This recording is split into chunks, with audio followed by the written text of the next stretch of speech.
તો સ્વાગત છે તમારું અમારી નવી રેસીપી વ્લોગમાં. તો દેવ આજે શું બની રહ્યું છે?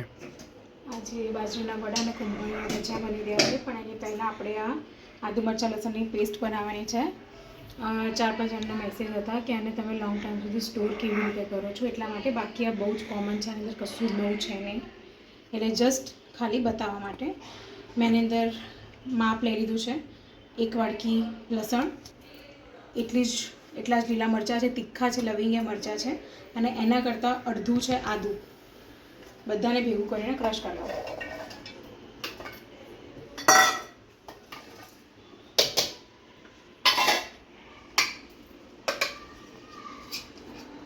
અને હા, આ આદુ મરચાં અને લસણ એ કોરું હોવું જોઈએ, પાણીવાળું ના હોવું જોઈએ, મતલબ આપણે ધોયેલું ના હોવું જોઈએ. આનો પોતાનો જે રસ નીકળે એ હોય તો જ ઓકે, પણ મરચાં ધોયેલા ના હોવા જોઈએ, ભીના ના હોવા જોઈએ, લસણ બી ભીનું ના હોવું જોઈએ, કોરું હોવું જોઈએ, તો જ આ પેસ્ટ લાંબો સમય સુધી સારી રહેશે.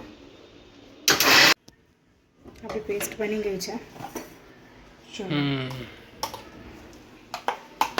બધું ક્રશ થઈ ગયું છે. તમે આદુના પીસ પણ લઈ શકો છો, પણ મેં આદુ છીણીને લીધું છે કેમ કે ભૂલે ચૂકે. આપણી પેસ્ટ રેડી છે. તમે આદુના પીસ પણ લઈ શકો છો, કાપીને કટકા કરીને પણ લઈ શકો છો, પણ મેં એને છીણીને લીધું હતું, એટલે આની અંદર ભૂલે ચૂકે કોઈ પણ કટકો રહે નહીં અને આવે નહીં. હવે આને યાદથી કાચના કન્ટેનરમાં, કાચની બરણીમાં, કાચની જારમાં જ કાઢવાનું છે. પ્લાસ્ટિકમાં હશે તો એ જલ્દી બગડી જશે, કાચમાં હશે તો એ જલ્દી નહીં બગડશે. અને આને એકદમ એરટાઈટ કરીને પેક કરીને મૂકી દેવાનું છે. અને જરૂર પૂરતી કાઢીને પાછી ફ્રીઝમાં મૂકી દેવાની, બહુ ટાઈમ સુધી બહાર નથી રાખવાની. જો આની અંદર પાણી વળશે તો પણ એ ખરાબ થઈ શકે છે. આનાથી વધારે કંઈ ખાસ કંઈ સ્પેશિયલ છે નહીં. આવી રીતે તમે આ પેસ્ટને 10 થી 15 દિવસ સુધી સાચવી શકો છો.